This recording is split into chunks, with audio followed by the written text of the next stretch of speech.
Got it. Okay. So, everyone, welcome once again back to Unrehearsed Futures. This is a conversation that happens every 2 weeks on Thursday with theater practitioners, performers, educators, producers, makers, basically all the different strands who come together. This first started with us asking us, it started almost 2 years ago when at the beginning of the first lockdowns, when COVID hit us, where we were basically looking at what we as drama schools should do, what we as theater makers should do in response to the pandemic. The conversation then went from very practical things to uh, many more things to do with actually the act of teaching, the act of learning, the act of performing theater, and the idea of what is theater supposed to make for these kinds of times. Um, and we realized that COVID was just one disruption, and the pandemic was one kind of disruption. But there are many other ongoing disruptions, be it protests in South Africa, riots in Hong Kong, a war in the Ukraine, and the world is in a space of perpetual disruption. And now we come to a place where the world is not only in a space of perpetual disruption, but we just feel like we're in perpetual chaos. So the talks just kept continuing because we find many interesting people, many interesting theater makers like Ziya, who's joined us today, performance artist, who have a take and who have perspective from their own embodied experience. And by sharing them over here, these talks have also been there, and we've sort of recorded all of them, and they're all available on our website, which Falguni will post in the chat now. Please do feel free to look at this whole body of work that is now in its third season, where you can see all of the different conversations. Um, this particular season is really us trying to sort of think about creation in the chaosmos. How do we find in a world where it is harder and harder to be on balance, harder and harder to be grounded, harder and harder to be steady? How do we still embrace it and find a generative capacity? How do we, instead of looking for grounding and stillness and looking for centering, can we embrace what it is to be off balance? Can we embrace what it is to be falling at any given point in time? And that is kind of what we have started to look at now. It's about to start raining over here, so I'm going to quickly go and move my location whilst I chat with you. So forgive my video for going off. But in the looking of that, I found myself wondering about the act of being off balance, or the act of being what happens if you're perpetually falling, or if you're falling but you never hit the ground. And I started to look at that as an idea, and that idea went more and more towards. I started to think about calculus, how we go to zero, we kind of approach zero, but we never quite arrive at it. And we fall, but we never hit the ground. And all of these had a certain level of circularity to them, a certain level of spiral to them. And I found myself really also being fascinated with science and technology and the idea of the gyroscope. And the gyroscope is a object that spins on multiple axes at high speeds, but as a result of that, it has an internal inherent stability, and it always keeps this orientation despite what is happening around it. And it was all of these ideas that fascinated me, and I started to look up where can one find an embodied experience of this. And of course, the idea of the spinning, the whirling dervish came to mind. And when I looked and started to do my research around it, I came across Ziya. And it was just a brilliant, wonderful find. And I'm so thrilled that I could reach out to him and meet him and have a chat with him about this. And I'm so thrilled he said yes to be a part of our community and join these conversations and give us a provocation today.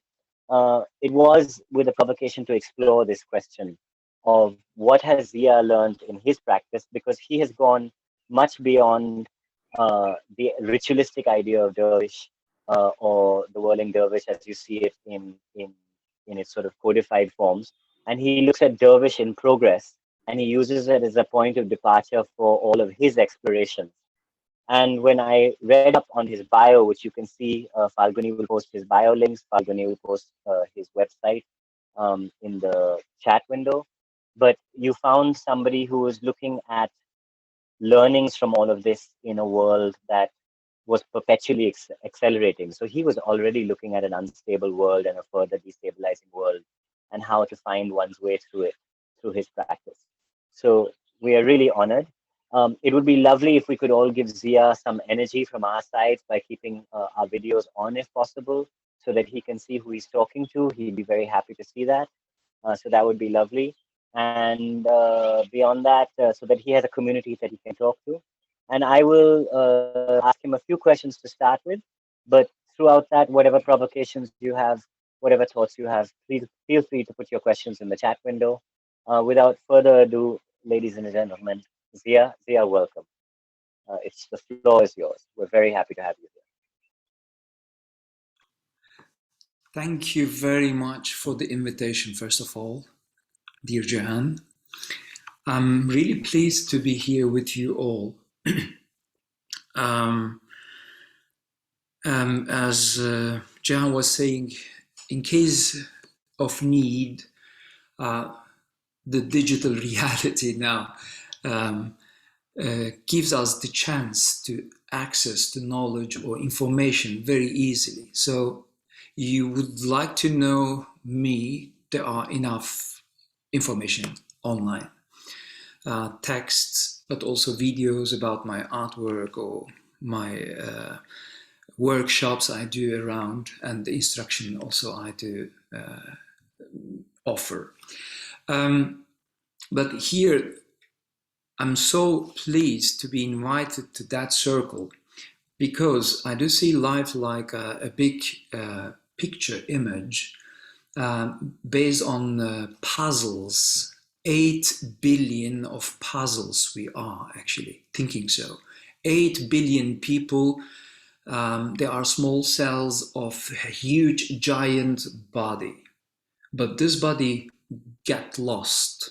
We don't know where we go. We don't know what we do. And some of us give more effort to awaken other cells, to increase the awareness of other cells. And myself feel somehow happy, responsible when I do such a work, because my being start to get sense. I start liking life existing more if I do feel I'm affecting others and learning from the others and connecting the others. So therefore, I'm giving this effort and keep working with Dervish in progress terminology, which I developed throughout 20 years of whirling, 23 years of whirling. And life, I see life like never-ending replacement, especially as Jehan said, really, I mean, if I do move constantly, if I'm not rigid, if I'm not fixed image, but keep moving, then I'm still, I'm in balance. So to be in balance, I have to be off balance.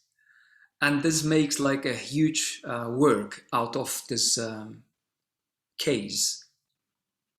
And I do suggest spinning to everyone, because throughout 100 years, excuse me, of experiences in different regions of the world and traditions and countries and believing systems, humanity recognized that it is a fantastic tool to dive into oneself. In my opinion, those puzzle pieces, the 8 billion cells acting in so-called life, in a shallow reality or level. And when we start to meditate, when we start to read, when we start to learn, when we start to practice or implement knowledge we collected, so that we generate something new out of that, we then just start understanding that there is a deeper reality. And spinning is a fantastic tool to dive in myself, to go from the shallow self to the deep self.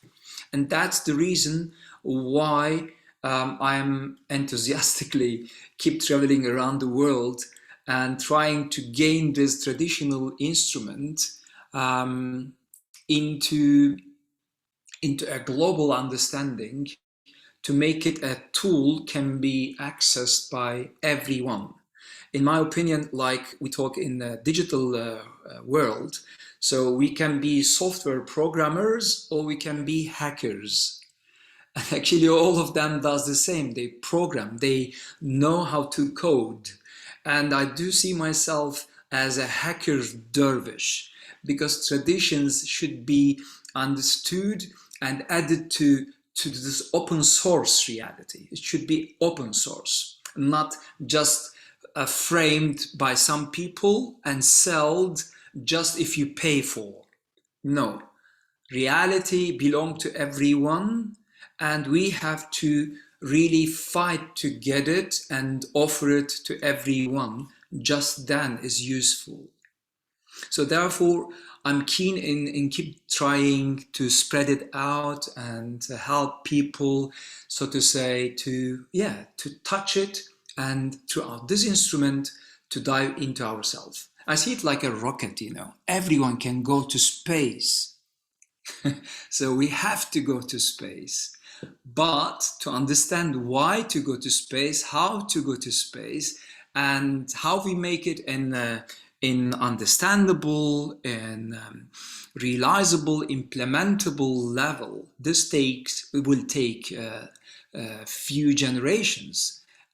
So therefore, we have to change. We have to adapt step by step. We have to learn this evolution. As we were once upon a time a monkey, and now we are human, we are evolving into new species. So we're going to be interplanetary, and then we're going to be interstellar, and maybe someday, after a few million years, we're going to be intergalactic. So we have to accept this changement. And this is non-stop journey, never-ending journey. And as fantastically you named, it's unrehearsed future. For this unrehearsed future, we have to move constantly, and we have to digest like a food, not just eating, throwing into my mouth. So I have to chew it, then I have to digest and transform into energy, so that this energy goes to my brain and muscles, so that I think and move. So when I think and move, then it's done. Then the food makes sense. But what we do now is just like we feed ourselves, like we go to McDonald's and got those burgers. So I have iPhone, I have Zoom, I have, I don't know, SpaceX, I have Amazon, and all of them like, and we became fat bodies, obesity in mind. And this is the problem, and this caused the suffer. So therefore we have to come down, stay together, digest, and transform it into understanding. And I do see spinning in that sense as a fantastic tool, which helps me, the participant, to, so to say, create more energy with the oxygen they breathe while moving, with the food we ate before. So the food and the oxygen finally come together and we create physical energy. And with this physical energy, as I always say, I move and think and feel. So since this energy is going to be more than usually, more than in this normal world, then I start thinking in a different way. So the synapses I have in my brain, I don't know if you know the expression called connectum. Connectum is part of our neurons synapsed with each other since, I mean, big part of it genetically already given by birth, and then we keep doing new synapses. This plasticity changes all time actually, but generally spoken, all synapse neurons inside my brain called connectum. And according to one professional, I forget his name, he has TED Talk, he calls I am my connectum. And this connectum is plastic, it changes all the time. Like spinning self, we are never static, it changes. We have plasticity in our brain. So what I'm trying to say here is, through spinning I create more energy, and this energy goes to my brain, rushes there, and causes new winds or breezes in my brain, so that I start doing new synapses or send electricity to forgotten memories.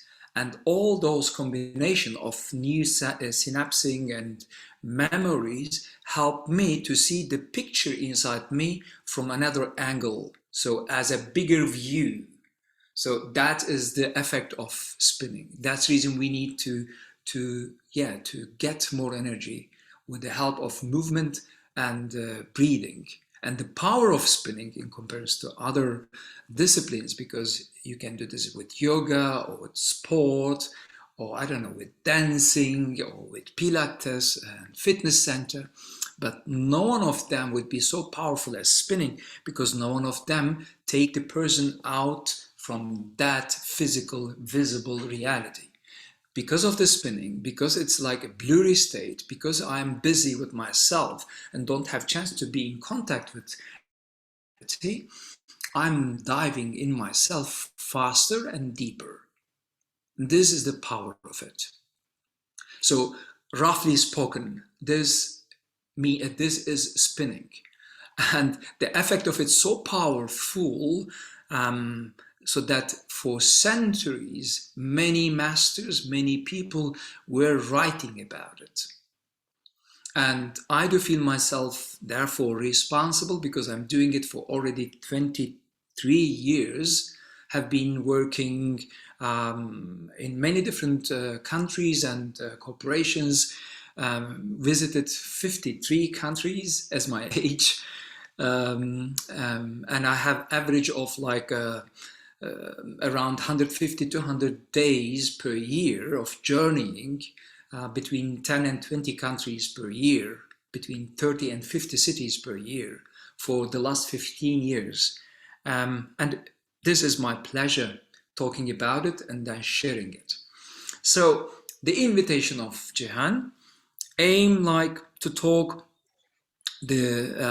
about the beauty of this being off balance, because this state of balance is the balanced self. And absolutely, I say yes. There is only thing in reality, in our understanding, only thing is not changing, and this is the changement self. The changement, the word changement, I don't know, it's my bad English, a bad translation, but the only thing not changing is the changement self. So we have to understand this and go on The with change. the English expression is the only constant is change. The Thank only you very much. constant is change. Yes. Thank you for your support. Yeah. So Yeah. therefore, adaptation is required. We have to. Once upon a time, we were reptilian, and then throughout millions of years of experiences on this globe, we end up being mammals, because the brain was so simple, was programmed to survive. But throughout millions of years of experiences, the brain started to develop a new layer here, which we call it the emotional layer, which is actually like, imagine you are reptilian, like going somewhere and like say, here is better. Yes, it's better. Let's go left. And we go left. So the emotions start to appear with decision. So this is nicer than this one, or this is higher than this one. This is more delicious than this one. How, like we discovered cooking food. No, we didn't know what it means to cook, but sometime in the past, we discovered that and we added into our life, which is like emotion, which is like being selective, being the one deciding, and that end up creating this emotional brain inside us. And then we became the thinking one. According scientists, 200,000 years ago, we had about 600 grams of brain, and now we have it doubled. And 40% of our brain is the cognitive one. which is the civilized one, the thinking one. That's reason the energy goes to that part, and unfortunately we start neglecting this reptilian very much. We don't move anymore at all, almost, and that is the danger of the organismic reality. So now we have to deal with the reality, how to go on while everything digitalizing itself, like going from the organic reality into inorganic reality. And this is, how we say, unstoppable replacement, transformation. So we are backing up our all experiences we did throughout the million of years in the past. The organism copying itself, regenerating itself with biotechnical abilities we have today. And it's not so far actually that we're going to be succeeding doing a copy of myself as backup in storages, but also as device similar to me, inorganic, and feel as me. It will take probably as maybe another 50 years or 100 years or maybe few hundred years, but not longer than this. So then is the digital me is there. So it's this is a reality. So what to do now? Should we react emotional and just like say, "Oh my God, I don't want to be there. Is the fuck life is going." So like reacting like this, which I did, for example, in COVID time. I was so shocked as a world traveler who has few flights per month. For 15 years or 20 years, I was blocked in my apartment here in Vienna. It's like, what was that? And I start like checking all news and all conspiracy theories, and I was like so active in in social media, saying they are killing our future, our life. Well, yes, it is changing. So brain uh, is the monster or the master inside me. If I don't tame this brain, end up becoming monster, and we suffer because of some monsters around us, among us. And what we have to do is to keep working with myself, about myself, in myself, to make a master out of myself, to serve this big puzzle based on 8 billion cells. And here I see the necessity of going on in movement. So here I would stop and give you maybe like create space and time to ask so that I can answer and see the direction of conversation and create it I have, together, so to say. yeah. So there will be that. I've got one or two questions that I want to just sort of dive deeper into. Um, Coming back to this idea, because when you talked about the 8 billion organisms, 8 billion cells of a giant multi-organism, I took the analogy also to us at the cellular level. We have so many billion cells that make our organism. And our organism is not just the brain, which is the three-layered brain of the reptilian, the emotional, the cognitive, but our organism is at a spiritual level or at an energy level or at a, there are other dynamics that are working at the lymphatic level. It's a whole body experience. And I was watching that your spinning performance that you did for the TED Talks, and I enjoyed it so thoroughly in terms of watching it. But at another level, I to be you as the person spinning, as the participant, versus being the viewer. So I just feel like yes, you know you talked about other forms being very physical, like if you go to the gym or you go to Pilates or whatever, there's a physical understanding. But with spinning, there is a something where you transcend, right? And you transcend almost at a cellular level. And watch watching it as an audience member, and I'm going to have a second question around that. But watching it as an audience member, I get a sense that that is happening, but it is actually happening with you. I don't know what that is. So how is your entire being sort of at the cellular level creating space? So it's not just connectum in the head, but it's connectum in the whole being, if that makes sense. If you can give me a sense of the experience of spinning, and maybe take that to uh, uh, because that's interior and that's your inner landscape, I suppose. But then that relationship of how that person is empowered to somehow manage in a universe which is also spinning. Mm. Well, recently I watched a short documentary about Michael Jordan, the famous basketball player. You might know him probably from NBA, the world famous Michael Jordan. Um, the subject was about so-called, uh, how they call it?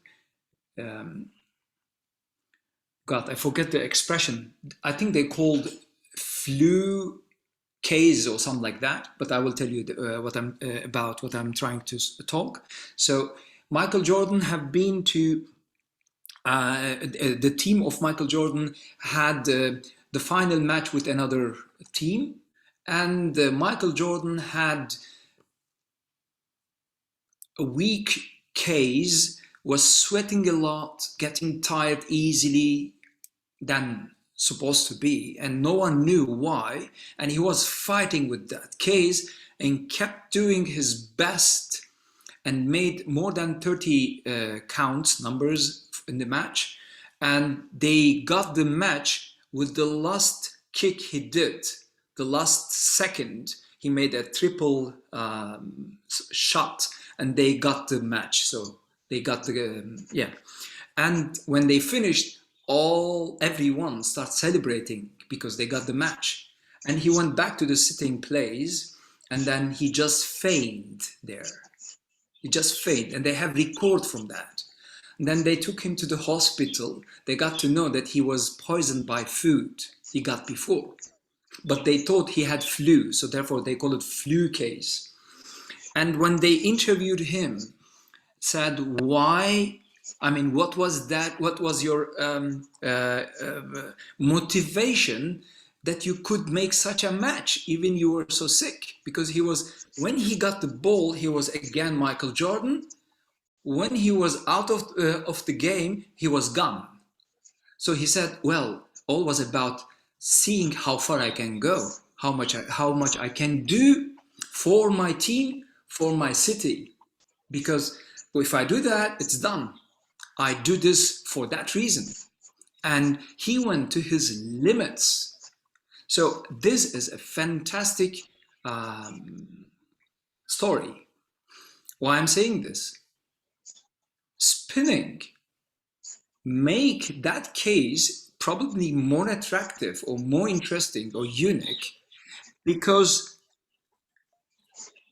you don't aim the things for a team, for a country, or for a success. You go for yourself, like Michael Jordan did. Actually, he did for himself, but the business, the capitalism, bring him money and fame, etc. This is another title. So what is unique here that Michael Jordan as a genius body know the game in life is to reach, to hit limits, to come to the edge of myself, of my organism, of my mind, of my spirit, of my abilities, etc. And spinning bring us there easier if we are courage. What means easier? You just need to surrender. And when you surrender and learn the game and do that, you are faster there. More often, you have the chance to be there. And when you are there, you of course create a magnetic field. What means Michael Jordan is a magnetic field, seeing it subatomically. So the action, the energy he creates, we don't see that, but there is an energy. And when we see this energy, it's like, whoa, look at that. No, it's like that. Like a black hole in our galaxy, attracting all stars. Mm. So the same, we become magnetic field when we move, when we act. This can be a word, this can be a production, this can be, I don't know, vision, a book, or a choreography or dance. So the power of spinning is just that, because it takes me out of everything and I am just in my internal reality. This is the way I call it. I'm not connected with external reality, because the external reality, which I can see it while doing fitness, while doing yoga, while doing dance or any other sport, I still have the chance with my five senses to be connected with external reality. I see, I smell, I hear. But when I start to spin, I don't have the chance to see. The sound, I hear it in a different form. The smell start to be mixed, is not a one unique one. So that is the power of spinning. So I go into the maximum of myself, to the edge of my body, to the edge of my spirit, edge of my mind and my heart, my emotions. This is the power of it. And this becomes visible when someone perform or just act in that way, because then the empathy, we have mirror neurons in our brain. The mirror neurons start to see, understand what the guy there doing, thinking so. And that is the power of it. Hopefully helps this explanation. Yes, most definitely does help. I want to go a little bit more into what, in terms of creativity and finding a new creativity through this. I just want a little bit more time with this idea. You said it so beautifully in our pre-talk, and you just talked about it just now, but if you can elaborate a little bit more on how even sound, perceiving your senses, how they process the universe changes when spinning. Can you just share that? Using the sound example was a beautiful one, but just if you could give Sure, people a bit more sense, because then my next question sure. and my last question, I really do hope if anybody has questions or thoughts, please start putting them in the chat window. We do want to open the conversation because Ziya himself wants to learn from you through the questions you ask and through your observations and thoughts as well. So if you have stuff, do start putting them into the chat window for sure.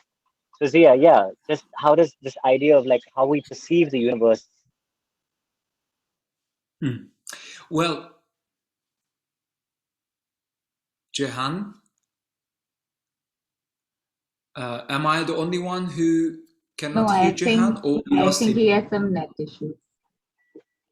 Okay, so I'm then here, I'm let's here. wait. Let's continue. Yeah, you are back. Okay. Um, well, now, I mean, we all now know through with the help of the devices we use. We have microphone, we have speakers, we have cameras, we have touchpad. All four is actually mouth, nose, ear, eyes, so skin, I mean. So the five actually imitated digitally. Just the smell now is not so far. But soon, with the help of new technologies, we start learning how to smell. So they come with new ideas, the scientists, like making devices so that they understand the smell, digitalize this, send to the other side, and the 3D printer or the device on the other end reproduce that what was collected. So, and then produce that in space, and then I smell what is on the other hand. So what we do is actually imitating ourselves. We did the four of them, and now the fifth is coming soon. And when we do that, and then bring all of them together with the ability of, so to say, algorithmic um, programs, we call it AI. So we're gonna reproduce myself, as you said before, in an inorganic way. So the reason I start talking like that, just to remind everyone. So actually, we know so much already with the technology we are experiencing nowadays. So what happens to me while spinning is using this terminology. So my five devices, 1, 2, 3, 4, 5.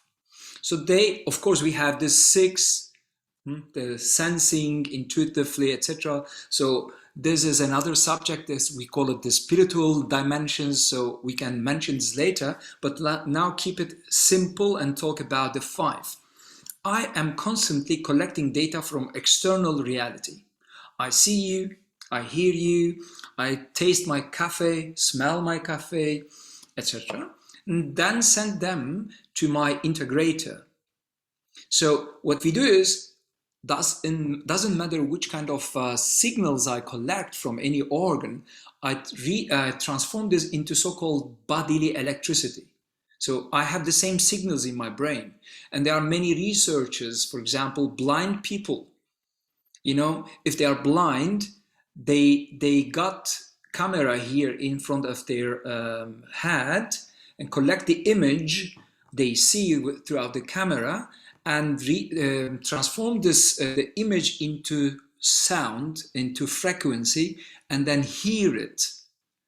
And through hearing, they send the signal to the brain and then learn the frequencies, the sounds they hear, to understand what is red, what is blue, what is green, etc. So the image turns into sound.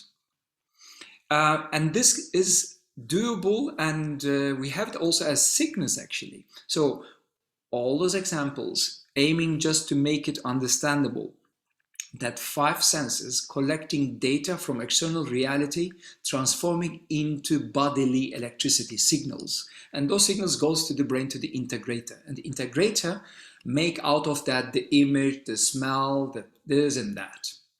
And we have departments for that. We have virtual cortex, we have lateral lobes, and this and that. And according to those information we collect, the images we have, with the help of integration, we understand the story.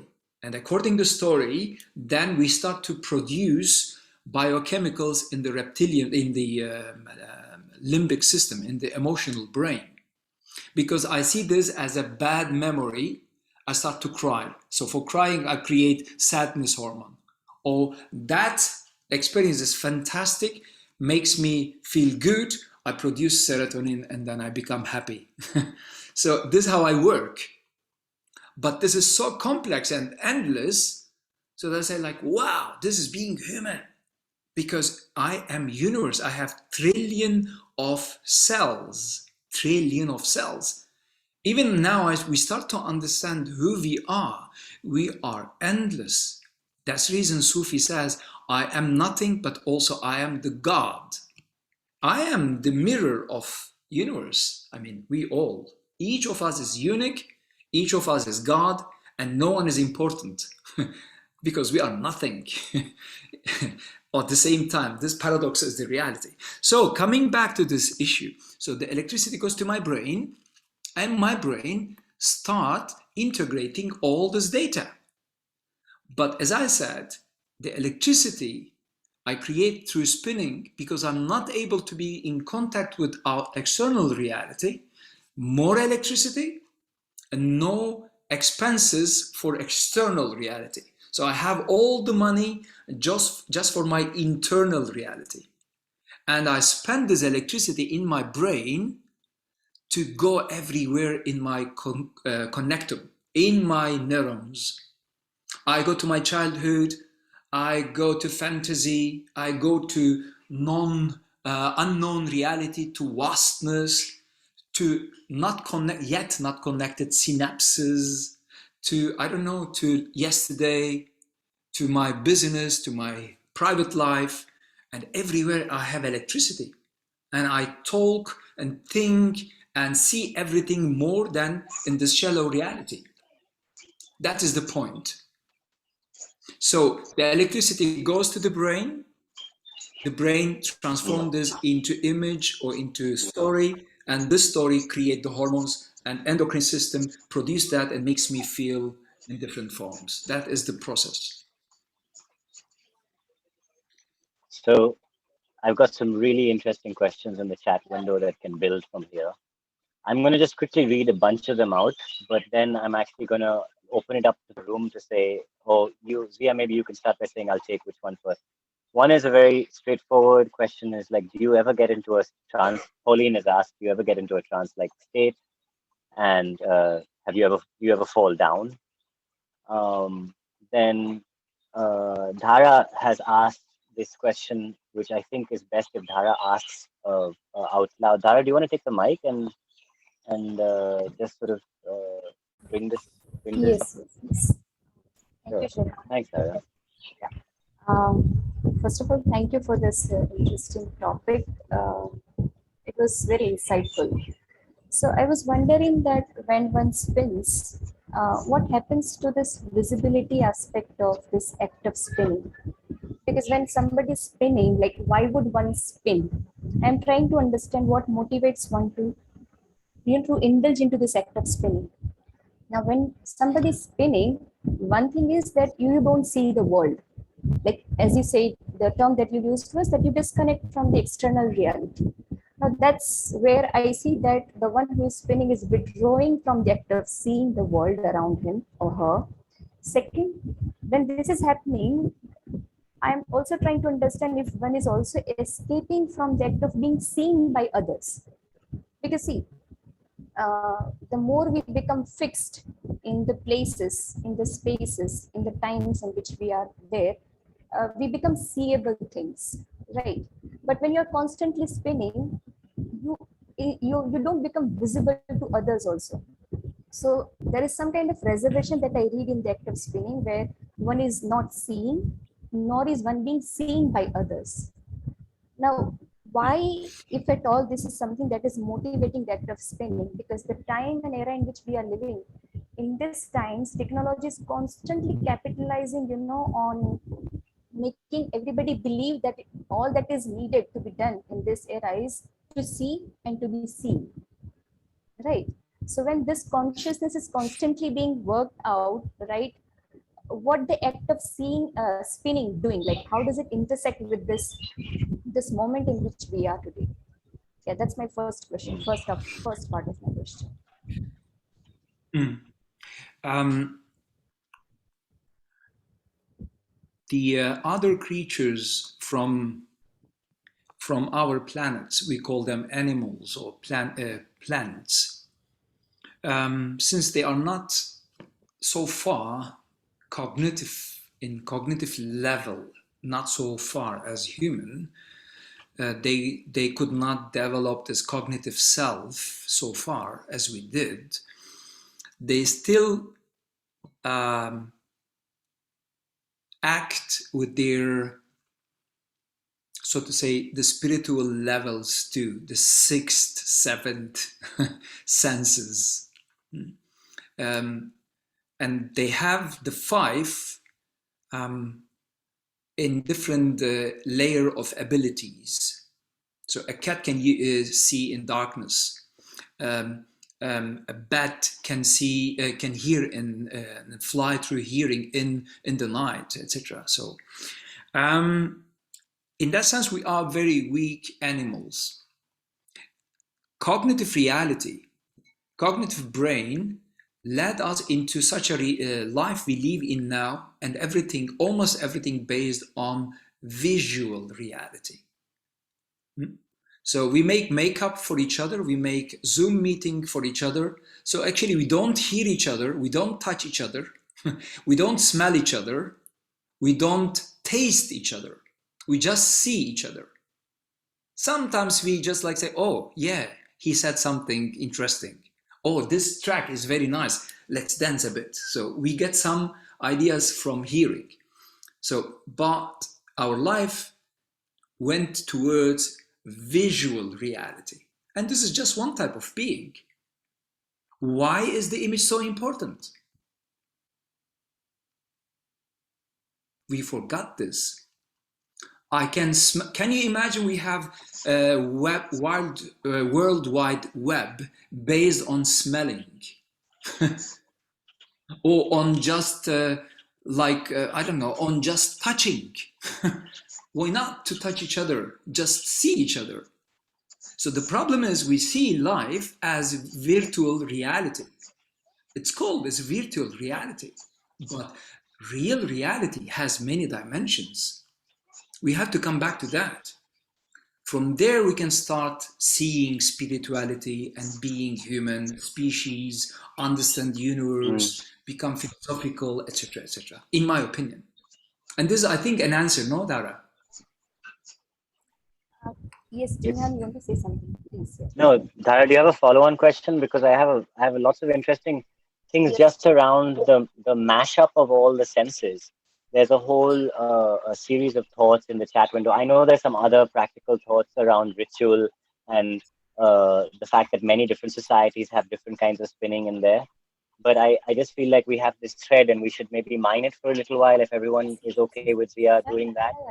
yeah. And I'm so Umgeni is thinking about. He says it's interesting to think about synesthesia, that the mixing up of all the senses, where people smell color or people, and what's happening in that recoding of when all the sense channels are not working as we understand them in the conventional way. And he says that instead of it looking at it as a pathology or as a disease or as an illness or a disadvantage, maybe it has a great generative capacity. Uh, and it's really interesting because at the end of the day, I love what you said about the fact that we are a visually oriented society, and that seems to be how we've overcome our weakness to just stay visual. But there is so much more involved. So I think Ngeni's point, and I don't know what you think about that, Zia, in terms of your work, but interesting to think about synesthesia as generative rather than a pathology. That is not as a mishearing or a misseeing, but rather recoding of how we sense things, recoding of the sensible. Um, and Absolutely, I yes. uh, and I think Tara has also said that when I hear you, we see quote unquote we see each other. So maybe if we're on telephone or if the Zoom video is off and I hear you, I still see you somehow. So that way we might even know each other's smell in a Zoom meeting. So I don't know what has your experiences been about. Okay, I mean, here's a good way of looking at it. You finish a cycle of spinning, you participate in an act of spinning, your senses have been moved, you've gone to a different state of perception. Then you come back, zooms, yeah, to the real world again. How much of what you did during that is changed how you negotiate the world now? Because right now you are talking to me, you are using your ears only to hear me, you're using your eyes only to see me. But I know that you did spinning in the morning, for example. I'm just making an example. And maybe I am different to you because of it, or am I? Or is it just go back to normal? I don't know. What is your thought? Well, synesthesia is absolutely a unique coding, in my opinion. But human is so narrow-minded creature to survive, to benefit out of the case we are in, to create a comfort zone for oneself, is very neglected and can oversee how they harm others when they decide for something. And when then they make law, they make decisions, and this will be the power, and because of that they have benefits out of that law, and then others suffers. This we have it also in health. We call it sickness because it's unique, and we don't know how to deal with that. And the one born like this does not have previous generations to get support from. Like X-Men, the X-Men series movie, Hollywood movie. I love it because they focus on mutants.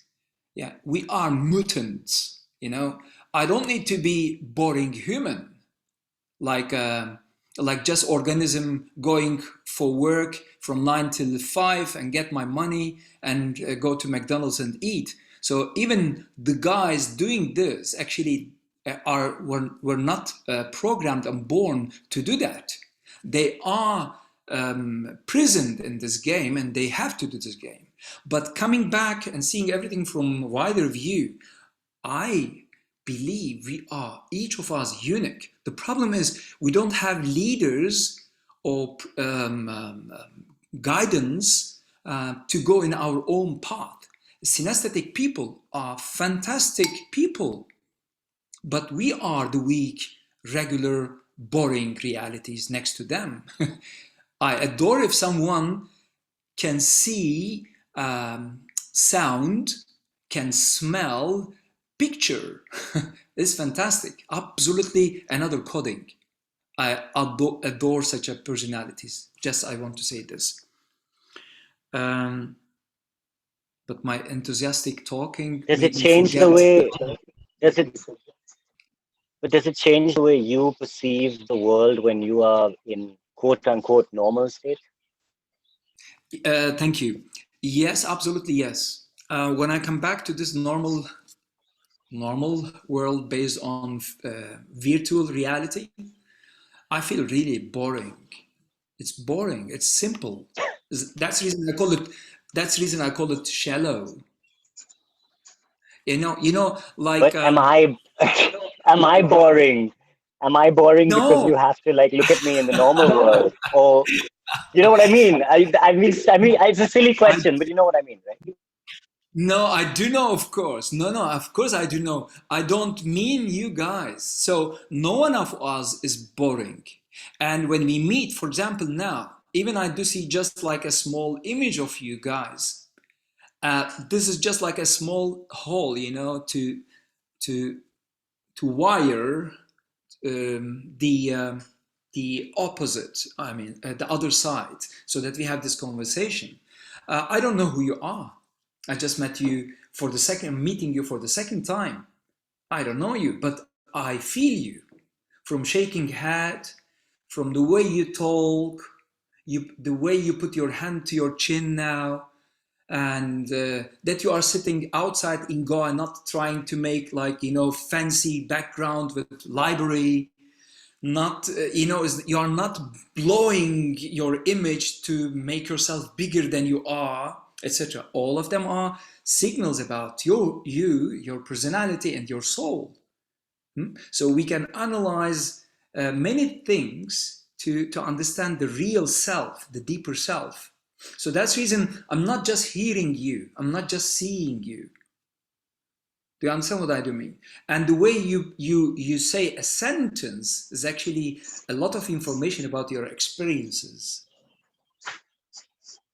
The same way from my side, of Okay. course. So, but of course, we come back like Matrix. We come back to reality, and there is also Matrix. So we have to master this, and this is our reality. And that's the reason I say absolutely yes. We have to be like Morpheus and Neo. Life is changing, and we have to come together, and we have to take care of our Zion. We have to create Zion already Our own now. humanity. Yeah, of Great. course, of course. So just a point of hygiene for everyone. We're coming on to 55 minutes in the talk. I'm going to now switch off the recorded section and go to basically a section where